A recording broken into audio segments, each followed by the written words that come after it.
Hello అండి. Delivery తర్వాత body change అవుతుంది కదా! చేంజింగ్ వల్ల ఏందంటే ఒక్కొక్కరికి ఒక్కొక్క సమస్య అయితే ఉంటుందండి. ఒకరికి కాళ్ళు నొప్పులుంటాయి, ఇంకొకరికి బాడీ పెయిన్స్ ఉంటాయి, ఇంకొకరికి నడుము నొప్పి, ఇలాంటి ప్రాబ్లమ్స్ అన్నీ పోయి మనం హెల్తీగా ఉండాలి అంటే రాగి సున్నుండలు రోజుకొకటైనా తినాలండి. ఈ సున్నుండలు తినడం వల్ల బాడీ పెయిన్స్, నడుము నొప్పి, కాళ్ళు నొప్పులు అన్నీ పోతాయి.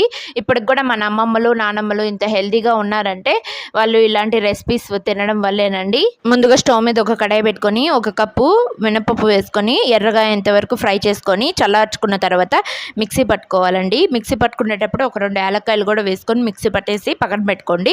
తర్వాత స్టవ్ మీద అదే కడాయిలో ఒక 2 టేబుల్ స్పూన్స్ నెయ్యి వేసుకొని ఒక కప్ రాగి పిండిని వేసుకొని పచ్చివాసన పోయేంత వరకు ఫ్రై చేసుకున్న తర్వాత ఒక బౌల్లోకి తీసుకోండి. మనం మిక్సీ పట్టుకున్న మినపప్పు పౌడర్ అండ్ ఒక కప్పు బెల్లము, కొద్దిగా నెయ్యి వేసుకొని మొత్తాన్ని ఒకసారి కలిపేసుకోవాలండి. ముద్దగా వస్తుందా రాలేదా చూసుకుంటూ కొద్దిగా నెయ్యి వేసుకొని కలుపుకొని ఇలా చిన్న చిన్న ముద్దలు రెడీ చేసేసుకుంటే రాగి సున్నుండలు రెడీ అండి.